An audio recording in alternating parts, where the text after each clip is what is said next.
This is a perfect example of how nations in modern times sabotage their own economy. You got this theme park which was supposed to be built, and it cost around $3.5 billion.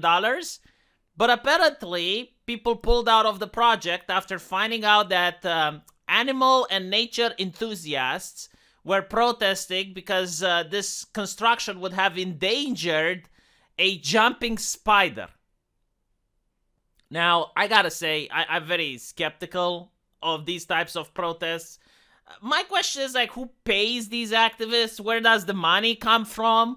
It would be nice to know before assuming that they have the best intentions at heart, especially when I'm willing to bet that almost any massive construction anywhere around the world is probably damaging some sort of animal or another, like a spotted owl or a horned viper or some shit, or like the ruggedy snail, or, like, if you look hard enough, I'm thinking you might find some species, especially if you go all the way down to insects, that might be disadvantaged whether or not something as major as a theme park is being built. But with that out of the way, like these theme parks, they actually serve the community, because it's not just an amusement park that's supposed to amuse people, even though that's part of the thing. No, like, the jobs for thousands of people could have been created, and those jobs could have paid taxpayer money, which would have gone back into society. And tourism could have been a thing. I mean, a theme park of this level, I would have liked to see it. I'm not gonna lie. Like, I would have actually gone to the UK for a holiday to see a theme park that's worth $3.5 billion. I mean, that would have been something that I could have been interested in. But no, because the spider. A critically endangered spider. Again, like, I did say we're going down to insects, didn't we? But, silly me, it has 8 legs. Yes, I'm pretty sure someone in the comment section would have pointed this out. Lucky for me, I have managed to backpedal just in time. Yes, spiders aren't insects, which is why bug spray doesn't work on them. And ironically, it doesn't. Like, a spider can hover its abdomen over the ground where the spray is, and the spray doesn't stick on it. Why do I know these things? But anyway, I do have arachnophobia, so I guess I should make a disclosure. I'm a little bit biased when it comes to this. So the 1 centimeter long spider is doing this. The London, by the way, the spider isn't doing this. It's the environmentalists, okay? The London resort on the banks of Thames was due to feature rides inspired by the BBC shows such as Doctor Who, Top Gear, and Sherlock, as well as its IDV Thunderbirds. But backlash from nature lovers over the environmental impact of the park, especially on the distinguished jumping spider, has killed off the broadcaster interest. I want to point out that many times, if you actually look at history, these environmentalists are being funded by someone else. Like, it makes sense, right? Because you need time to do environmentalist work. You need to actually go out of your house. You can't have an 8-hour day job and do environmentalist work. So it's like, how do these people get money? And the answer is they're funded. Sometimes it's ideological in nature, but other times it can even be like a competitor, like someone else wants to build something there. Or someone else has an interest in the park not happening. Like, for example, a rival competitor. Like, there might be someone else that has a theme park somewhere else, and they don't want, the competition. It can happen. Like, again, I don't know what it is. I'm not even speculating, but what I am saying is that it's very sus.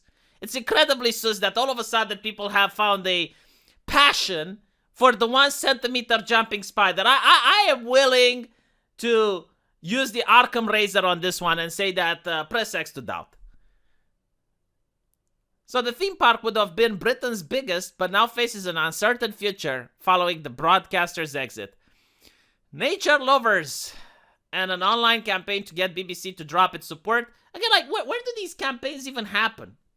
Like, it sounds like something massive. You think you would have heard about it? Was it like 5 guys on Twitter? I'm legitimately curious. Was it 5 people on Twitter that were angry? It's in conflict with BBC's green credentials. Fuck your green my fuck. In November last year, the former industrial area was declared a site of special scientific interest due to a variety of wildlife. Natural England said it's home to more than 1,700 invertebrate species. Almost everything fucking is. Almost everything is. You know, and these are the same people who want us to go vegan.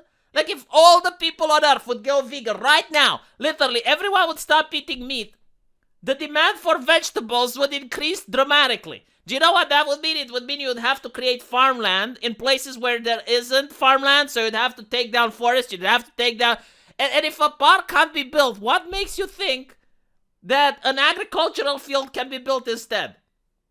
These are the people that talk about sustainability, ladies and gentlemen. We would only consider doing so to be more clear and decisive evidence that the project would have a net positive environmental impact. Nothing has a net positive environmental impact. You're making an amusement park. The fuck? Unless you're building a forest, it's not going to have a net positive environmental impact. You're giving people jobs. That is the net. You know, people are part of the environment too. Why is it that what's good for people is not good for the environment as well? I need to use the more often. An ITV spokesman added that ITV's arrangement with the London resort was that we were potential licensor of one of our children's brand, which was Thunderbirds.